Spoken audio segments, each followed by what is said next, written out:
Hasta ahora hemos hecho balances en las reacciones, balances de materia, pero llega un momento en el que necesitamos hacer cómputos energéticos en estas reacciones químicas y le compete a este capítulo que vamos a abordar ahora el plantear el principio de conservación de la energía. Antes era el principio de conservación de la materia, pues ahora es el principio de conservación de la energía el que tenemos que poner en marcha.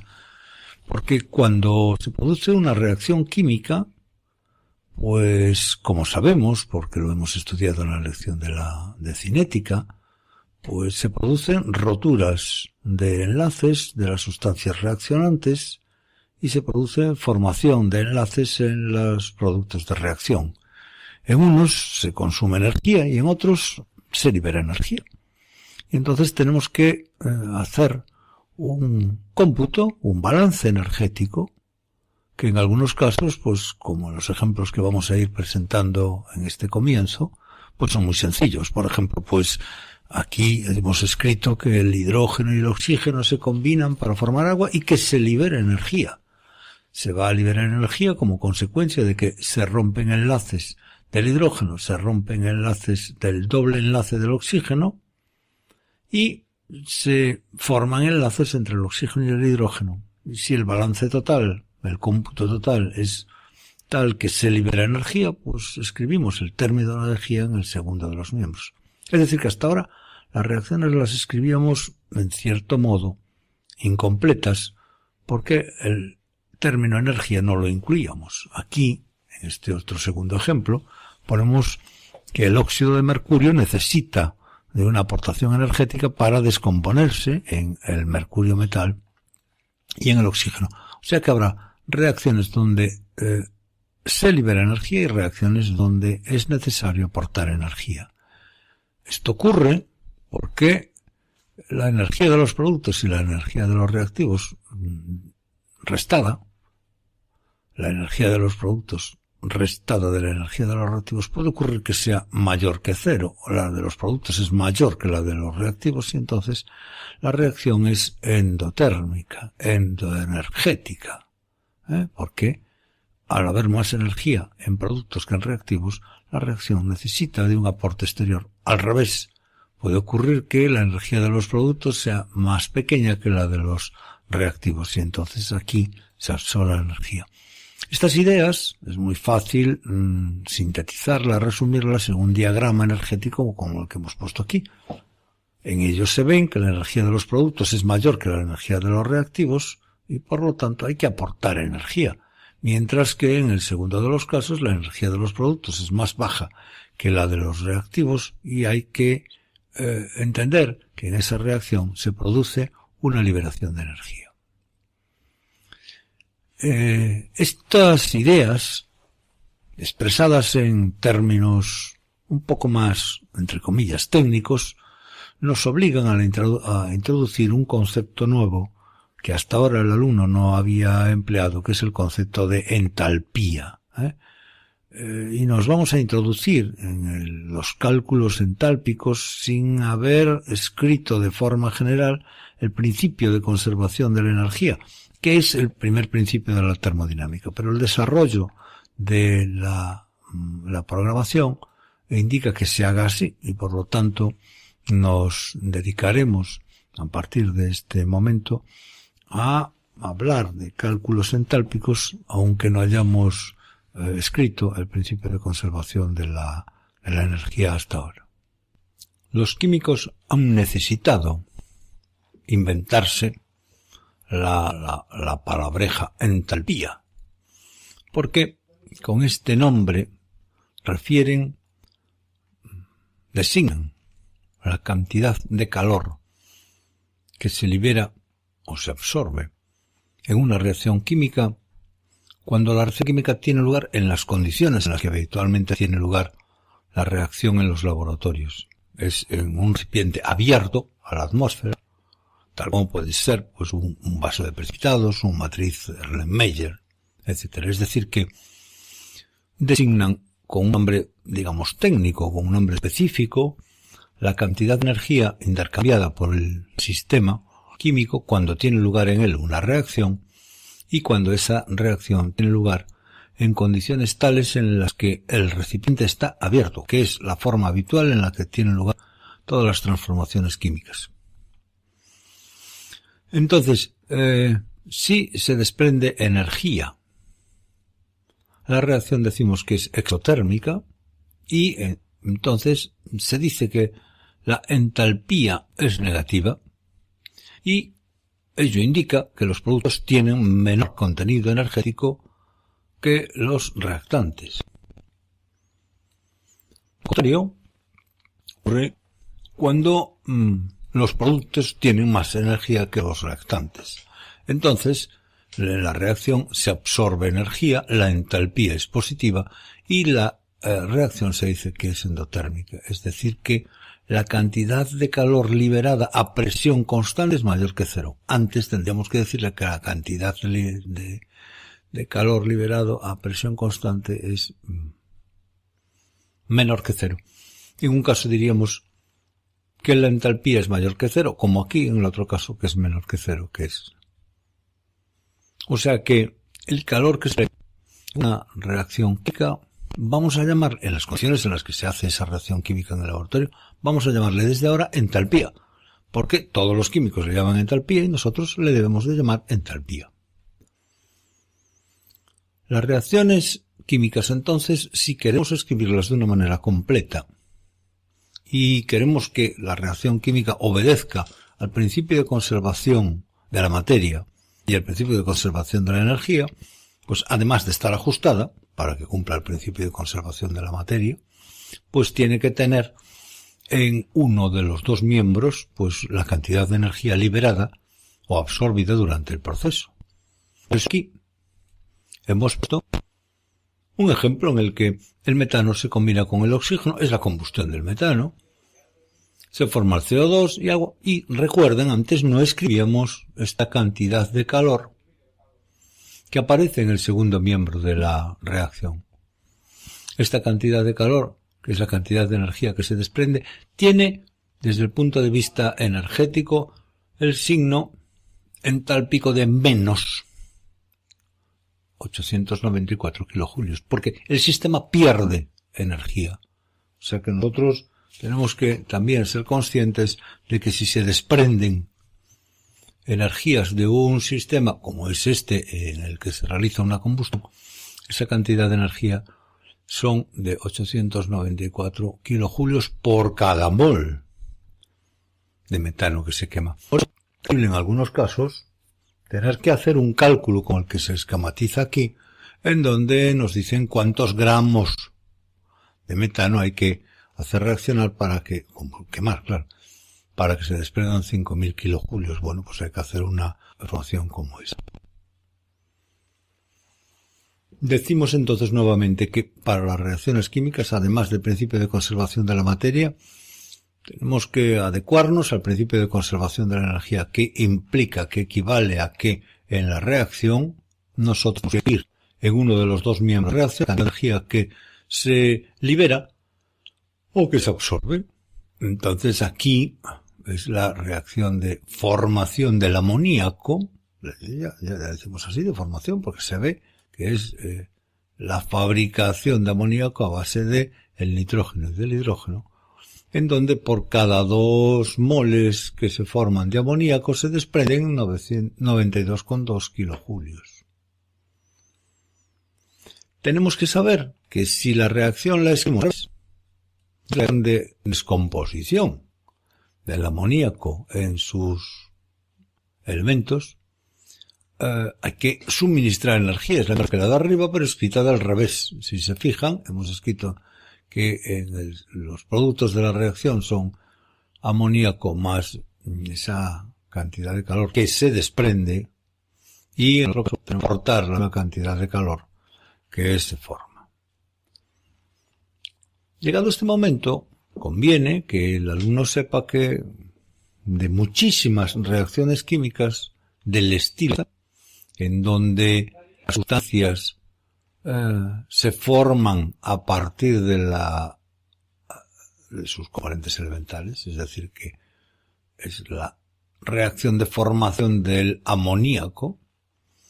Bueno, pues decíamos que es conveniente que el alumno sepa que existen tablas muy extensas en donde se dispone de datos relativos a los calores de formación de un gran número de sustancias. Igual que hay amplias tablas en donde figuran las cantidades de calor que se liberan durante la combustión de algunas sustancias. Estamos diciendo que hay tabuladas muchas reacciones, la entalpía de muchas reacciones, entre ellas de oxidaciones, de combustiones en concreto. Y vamos a referirnos a un caso concreto de reacciones de combustión. Después de analizarla o de reflexionar sobre ella, sacaremos una importante conclusión. Miren, el carbono se oxida, es una combustión, normalmente se dice que es una combustión, de dos maneras diferentes. Se oxida en una extensión distinta. Se puede oxidar el carbono con oxígeno para producir el dióxido de carbono, o se puede oxidar el carbono con el oxígeno para producir monóxido de carbono, CO. Realmente, nosotros, si no sabemos las condiciones en las que ocurre y nos dice que el carbono se oxida, no sabríamos si tenemos que escribir esta reacción o esta reacción. Está claro que esta reacción tiene lugar con abundancia de oxígeno y esta reacción tiene lugar con escasez de oxígeno, porque necesita menos oxígeno. Bien, la realidad es que siempre que se produce una combustión, se superponen las dos reacciones, tienen lugar las dos reacciones. Ya hemos dicho en la lección de cinética de la reacción que las reacciones ocurrían competitivamente. Bueno, de todas formas, en el laboratorio, en situaciones muy específicas, muy concretas, es posible realizar la primera de ellas, es decir, es posible realizar la combustión del carbono en presencia de oxígeno para que se produzca CO2 gas. Esto se hace, ya hemos dicho, en alguna ocasión, se hace en un recipiente cerrado, en lo que se llama una bomba calorimétrica. Bien. Pero también es cierto que no es posible en el laboratorio convertir completamente un mol de carbono en monóxido de carbono sin que se formen cantidades importantes de CO2. Es decir, es posible esta reacción hacerla en el laboratorio, claro, produciendo exclusivamente CO2, y no es posible la conversión completa de carbono en CO. Por eso decimos que en la vida diaria, en cualquier circunstancia, se puede hacer competitiva la una frente a la otra y se forman los dos compuestos. Pero nosotros, si se fijan y resumimos mediante un ciclo como este las reacciones anteriores, podemos hacer la siguiente reflexión. Miren, el carbono se combina con el oxígeno para producir CO2. Esta reacción se puede hacer en el laboratorio sin ningún problema, ¿va? Y se puede, claro, en una bomba calorimétrica medir delta H1, medir la entalpía de reacción de la formación de CO2 a partir del carbono y del oxígeno. Bien. También se puede quemar CO en el laboratorio y producir CO2. Y se puede conocer delta H3. O sea que se puede conocer por una parte delta H1 y por otra parte delta H3. Pero por lo que estamos diciendo, no es posible la conversión de carbono con oxígeno para producir monóxido de carbono, delta H2. Entonces, vamos a plantearnos que si la entalpía es una función de estado, que lo es. ¿Y qué quiere decir que es una función de estado? Que solo depende de los estados iniciales y finales. pues la entalpía a lo largo de este camino es igual a la entalpía a lo largo de estos dos caminos. O sea que delta H sub 1 es igual a delta H sub 2 más delta H sub 3. Esto acostumbra a llamarse la ley de Hess, de tal suerte que se puede calcular delta H sub 2 conociendo delta H sub 1 y delta H sub 3. Estamos diciendo que si la entalpía es una función de estado, es decir, que solo depende de los estados inicial y final. Recuerden, los alumnos conocen una función de estado, que es la energía potencial. Solo depende del estado inicial y del estado final, y no del camino que haya seguido un objeto material para pasar de una altura a otra altura. Recuerden, sea cual sea el camino que recorre un objeto material para trasladarse desde una altura hasta otra altura, si no hay pérdidas, no importa que vaya por un camino o por otro camino. Eso es lo que estamos afirmando acerca de la entalpía, que independientemente del camino recorrido, si el estado inicial y el estado final es el mismo, la entalpía a lo largo de un camino es igual a la suma de las entalpías a lo largo de los otros caminos. Es decir, por lo tanto, que si delta H sub 1 es igual a delta H sub 2 más delta H sub 3, en la figura anterior, podemos despejar delta H sub 2 y calcular, predecir el calor de una reacción que no hemos realizado y que además es imposible de realizar. Por lo tanto, la importancia que tiene lo que hemos dicho antes, tener tabuladas las energías de combustión, los calores de combustión de muchas reacciones, o las energías de formación de muchas reacciones, es que, habiendo descubierto, entre comillas, lo que acabamos de descubrir ahora, y es que la entalpía es una función de estado y que el camino a lo largo de una reacción directa y el camino a lo largo de varias etapas puede igualarse, como hemos hecho aquí, es posible predecir, es posible calcular entalpías de reacciones que es imposible de realizar. Esto es lo que nos dice la ley de Hess. Cuando usted tenga que calcular una entalpía, cuando usted tenga que conocer una entalpía, puede calcularla disponiendo de un conjunto de tablas en donde vengan establecidas las entalpías de otras reacciones, combinándolas matemáticamente, puede usted anticipar, puede usted predecir, puede usted calcular la entalpía de una reacción que o bien no puede realizar, o bien usted no sabe cuál es el calor de reacción y no sabe si le interesa o no realizarla, o no sabe cuál es la entalpía y por lo tanto no sabe cuáles son las circunstancias en las que tiene usted que operar para poder realizar esa reacción. El primer ejemplo sería este. Fíjense. Supóngase que nosotros desearíamos, sin realizar la reacción, conocer la entalpía de combustión del nitrógeno. Fíjense, nitrógeno más oxígeno para dar 2 de NO2. Bien, pero conocemos la entalpía de reacción del nitrógeno para dar NO2O4 y la entalpía de la reacción del N2O4 para descomponerse en dos moléculas de NO2. Es decir que conocemos otras entalpías de esas que decimos que están tabuladas, ¿eh? Bien.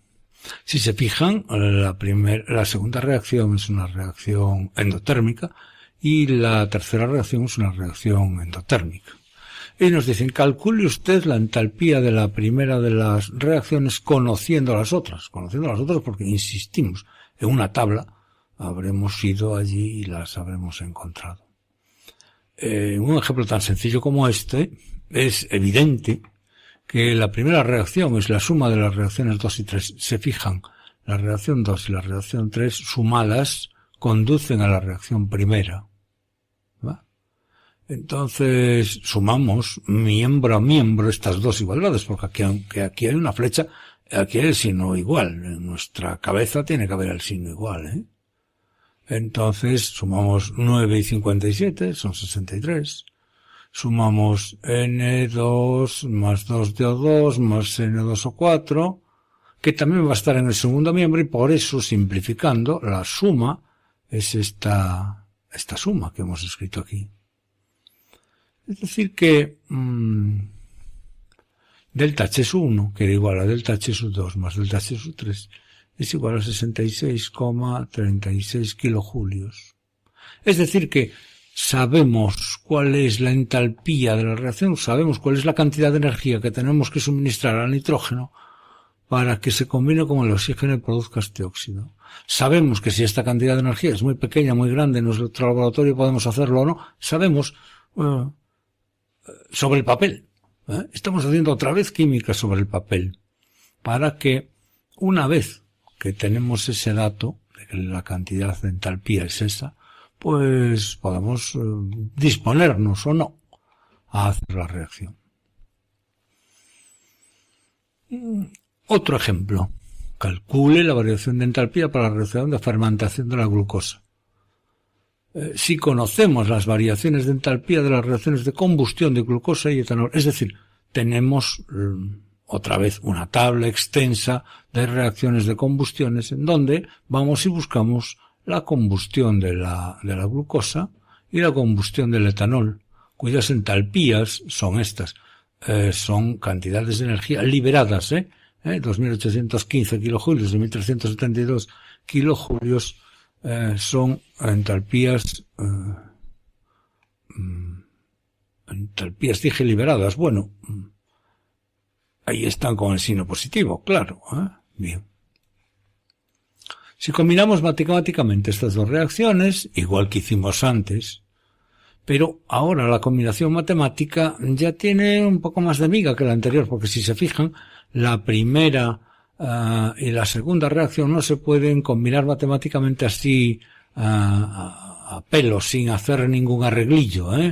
Si escribimos multiplicado por 2 la segunda reacción cambiada de signo y la sumamos con la primera, es decir, le damos la vuelta a una de ellas, obtenemos la reacción de la glucosa para formar el alcohol y el CO2, es decir, la reacción de fermentación de la glucosa, ¿vale?